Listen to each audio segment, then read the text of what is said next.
There are a lot of piston doors in Minecraft. Some are small and some are big. And some of them are kinda weird.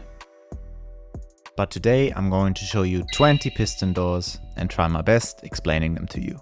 So if you like this kind of content, consider subscribing as it's free and helps me out a lot. So let's jump right in. So the first piston door is just the most basic piston door there is. I think everyone who has ever looked at a piston door tutorial or something like that in 2010 or 12 knows this one. It's just you walk through and that's it. Just two pressure plates on each side. And it's also very simple. You just have the redstone below that gets triggered by the pressure plates, which activate a repeater on each side, which activates the block, which deactivates the redstone torch on top, which deactivates the pistons. Same thing on the other side. It's essentially just the most basic piston door you can have. And next up we have basically the same door, just one block taller, as you can see, a 3x2 door. So that's actually wrong how I wrote it here, never mind. So 3x2, and you just walk through. It's just the same principle as before. You have the redstone dust below, with the difference now being that the redstone dust flows below the first piston and triggers this block, which triggers the redstone torch and triggers the block and the dust above. So this way all three pistons get powered at the same time. Same thing of course on this side, and that's all. That's all there is to it. So also not that difficult. Still a very easy piston door. Now before we go on to the next piston door, I just gotta show you this here. Let me just explain what that is really quick. Some people might already know it, but this is a T flip-flop. So it essentially converts a button signal into a lever signal. Because for all of the next doors that we have a button. Because I personally prefer buttons instead of levers. So you can use this to just turn a short signal into a continuous signal. As you can see, if we press the button, the copper lamp here gets triggered and activates the comparator, which activates the redstone for the door. So all the time you see a copper bulb, a copper lamp somewhere, you now know that it is a T flip-flop and just converts the signal from the button into a signal as if it would be a lever. If you want to know more about T flip-flops and want to learn something about them, especially how they were before the copper lamp was put into the game, you can watch a video I did about the T flip-flop especially. I'll link the video in the description.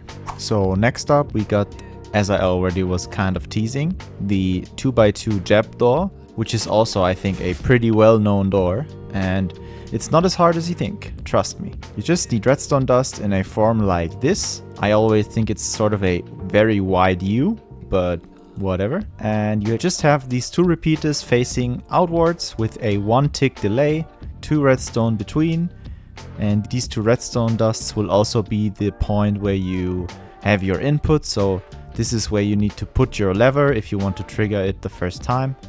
But if you want to do it like me, who did it with the T flip-flop, just my T flip-flop takes the redstone signal upwards and then just transfers it right to here. So that's basically everything. And the redstone line back here is just for the other button, as you can see.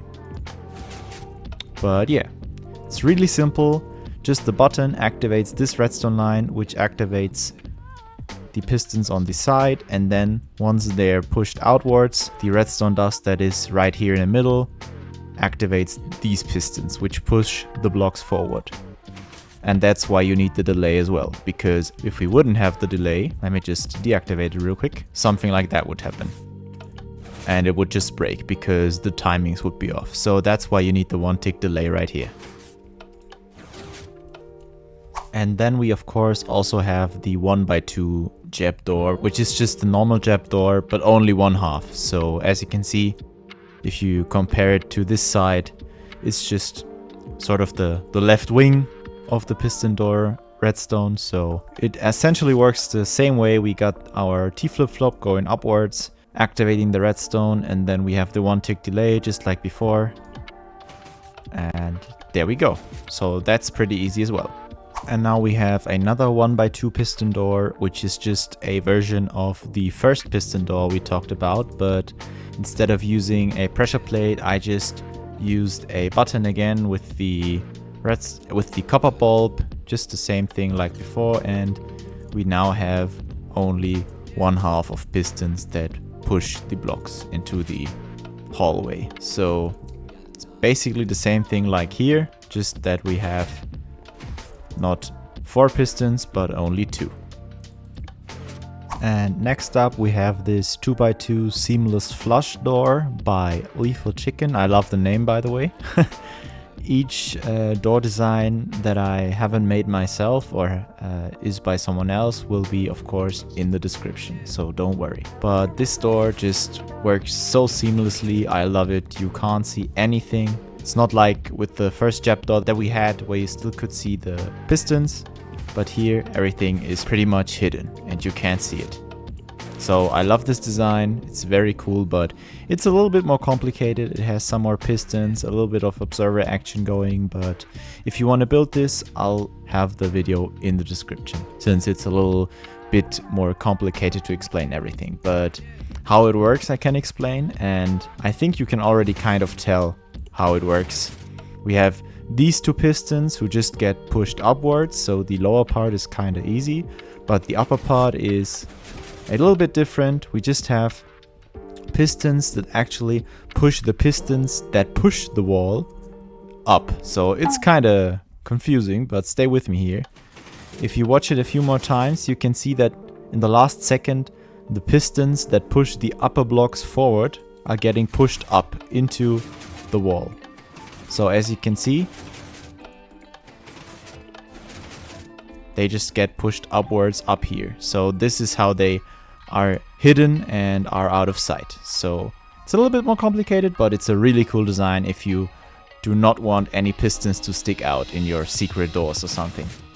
Which makes sense when you want to build a secret door.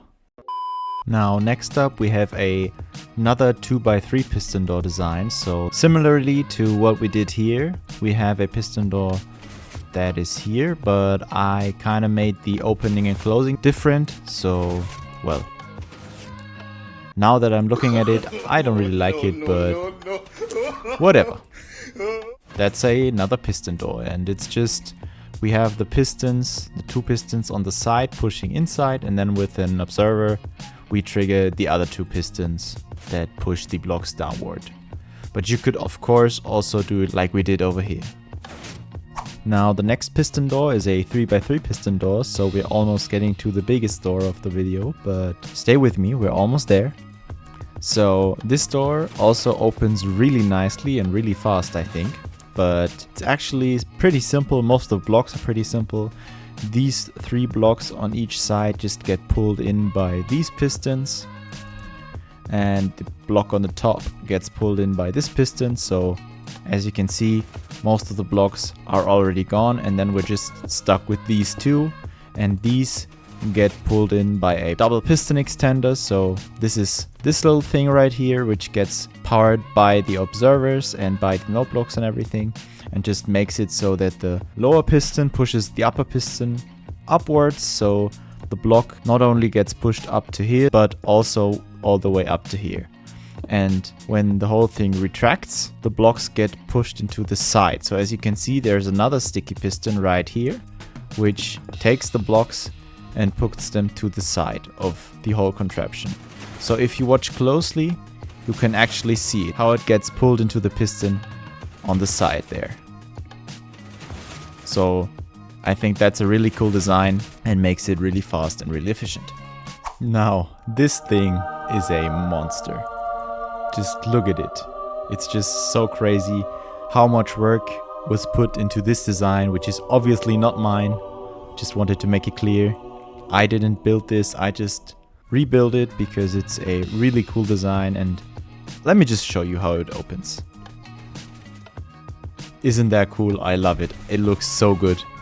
It's sort of a, I would say like a star pattern almost, and it's really smooth and fast as well. So as you can see, there is a lot of redstone going on, as well as on the bottom segment right here. So what I did is just take a button, hook it up to the T flip-flop, and then just put the redstone signal down here where all of it starts. But I can't even explain how this works. This redstone door, this piston door is just crazy, but it's beautiful. And I just wanted to include it here because it's really smooth. And this is really difficult to achieve with the bigger doors. The bigger they get, the more complicated they are. So the only thing I can show you guys is you can see the pistons, how there are, let me just switch that back.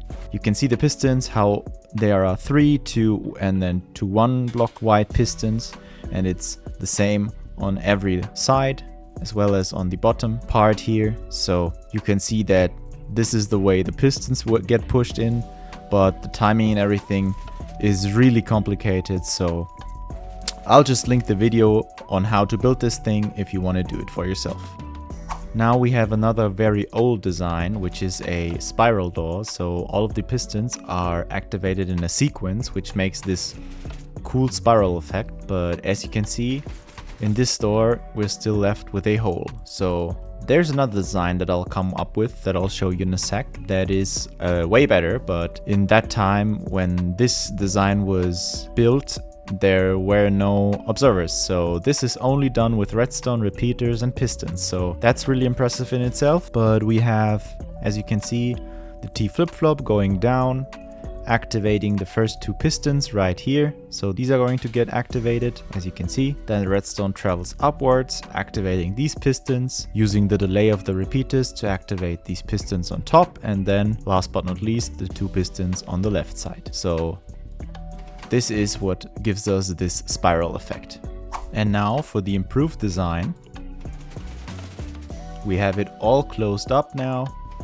And it looks way smoother as well, in my opinion at least. But maybe some of you have already noticed that this piston door uses a double piston extender, just like with the first 3x3 door we were looking at. So the middle 2 blocks, these 2, are just getting pulled down or pushed up, and the other ones are all pushed or pulled into the wall itself directly. So we're just using observers and note blocks here to basically pull the pistons in a sequence, in a very fast sequence, way faster than we could with the repeaters. And as you can see, we have the T flip-flop going down, activating the whole sequence right here, and then everything starts. This again with observers is always a little bit more complicated to explain, but there's another video of somebody building it, so you can see it way better than here. So I'll link them in the description again, but this is also a really good design in my opinion, and really compact as well. You can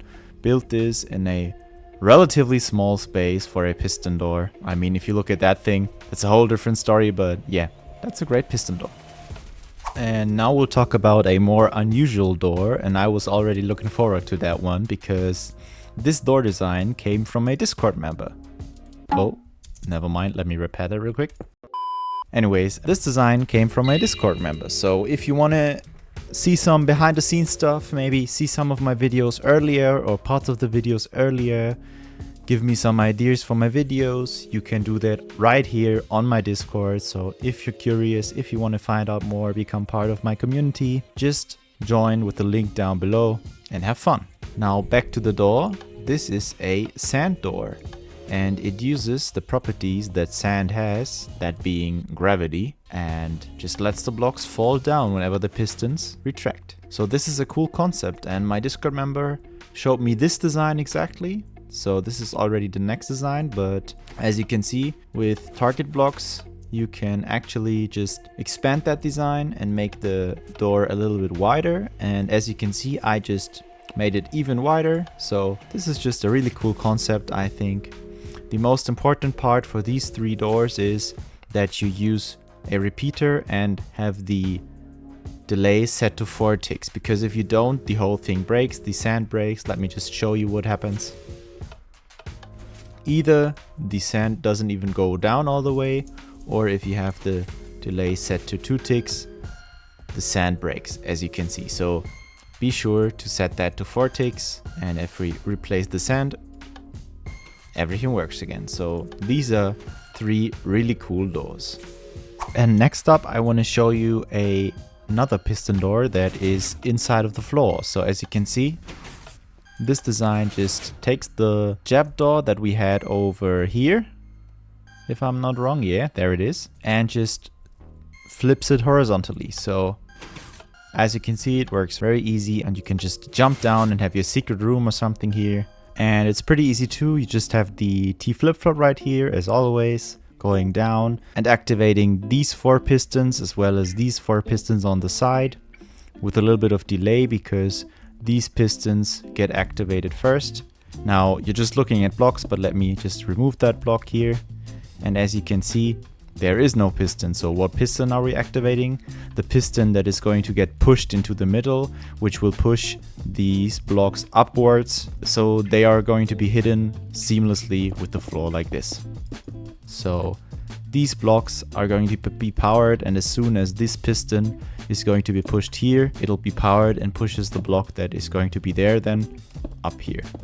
Yeah, I know this sounds difficult right now, but if we activate it again, you can see the pistons first move to the middle, and then the pistons that are in the middle push the 4 blocks upwards. It's basically the same thing with a jab door, where we have the 4 pistons on the side, push the pistons that are here into the middle, and then the 4 pistons that are here push the blocks forward. It's the same thing here, just that they are doing the whole thing turned 90 degrees horizontally. So yeah, surely I messed up a little bit with the timing here, but I'm sure you can do it a little bit simpler. But yeah, that is just a simple design I did with repeaters, but there's surely a way to do it with observers as well. But yeah, that's the first design.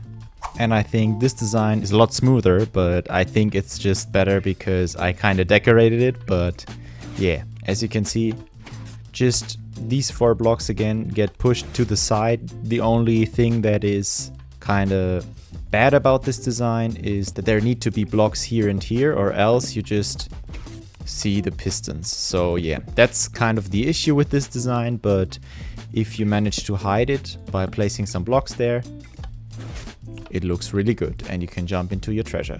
So yeah, it's just really simple essentially. As always, the T flip-flop going down, powering the pistons, and with a little bit of a repeater making the signal stronger, or repeating the signal essentially, just reaching the other 2 pistons. So just 4 pistons, 2 on each side. Couldn't get easier than that. Now, I don't even know if you could count this one as a piston door, but I wanted to include it because it's a hidden staircase. And I really like this design because, well, it uses pistons for one, but it also uses a really clever trick that Minecraft stairs have, that being when you have a setup like this and you push the stair changes its orientation from being a corner stair to being a normal stair. And we use the same principle here with more stairs, and each corner stair is right on side of the piston, and if you put it like this and have a hidden wall right here, you can just go straight up. And you can of course make this as long as you want to. You just have to expand this. But I like this design. It's pretty easy and it's a really nice hidden staircase. Now the next one is a combination lock, and now you might ask, why is there an iron door? Shouldn't we make a piston door? And you're right. That's why I did the whole thing with a piston door as well. But just to make you understand the principle of the thing, I'm going to do it with the iron door first, and then we're going to switch over to the piston door. So we have some levers, and if you put in the right code, the door opens and you can walk right through. Now, how does this work? How do you get the right code? You just have this, and that's all it is. It's really easy. You just need redstone torches and redstone dust. Now, every lever that you want activated, you just put a redstone torch there. And every lever that you do not want to be activated, you put a redstone dust there. And that's all. Then you connect them all up and put the redstone line to wherever you want to activate. So in this case, we want to activate the iron door. So that's why we'll just take a inverted signal. So now the door is open, but when the code is wrong, for example, when we have the wrong input, the door gets deactivated by the redstone torch. So that's it. And if we convert that over to the piston door, the whole thing opens. And we can of course take any piston door that we have discussed so far, as well as the other ones that I'm going to discuss next, and hook them up to this combination lock. But I just think this is a really cool way to make an entrance, to have a combination lock. So it's the same thing as before. As you can see now that the code is wrong and the door is shut, one of the redstone torches is activated because this lever is off, and this is making the door close. But if we activate the lever, the redstone torch gets deactivated and thus deactivating the piston door. So yeah, it's a pretty cool thing. And as you can see, this is the half jab door design that we had earlier. So this one, just instead of a T flip-flop, we have a combination lock that activates the whole thing. And a door that is a little bit more unconventional, but I still found it was kind of funny because it also uses pistons, is a water door. So it's not really that solid. I mean, you can just walk right through, but I mean, visually it's something that you don't see every day. So I think it looks kind of cool, and well, I think it closes up really satisfyingly. So we just have a open and a close button. I personally didn't manage to put everything into one button, but I surely could do it if I would have more time. But I'm sure you guys figure something out to put that into one button. Maybe someone will show me on my Discord someday, but whatever. We have the open sequence, which just comes from here, activates the dispensers that dispense the water, and after that a redstone line just goes downwards, activates a T flip-flop, and then activates the pistons so they retract and the water stays in one place and doesn't destroy all of my redstone. Well, and then the close sequence is just the other way around. The water gets collected in the dispensers, and after a short while the pistons get back into their place and get pushed out so the water doesn't spill. It's all just a timing thing really, that everything gets timed right, but yeah. It's a really good design, I really like it, and yeah. And the last design for today is a secret piston door by Mr. Cube 6, and it works essentially by just lighting up this candle and then opening a compartment. Now I gotta say, you better watch the video of him because he did it way better than I did here, because I didn't manage to really do the opening scene for this door, so you just are kind of stuck with this thing here. But I think there's something I did wrong with the opening sequence, but the thing that I did get right was the detecting sequence, which is really cool, I think. So I'm just gonna show you here.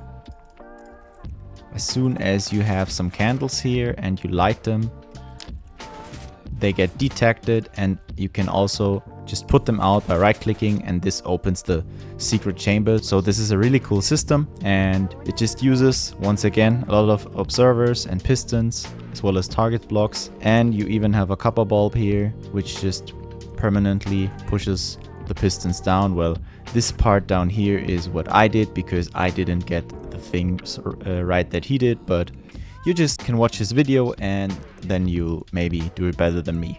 Well, I never get things right, damn.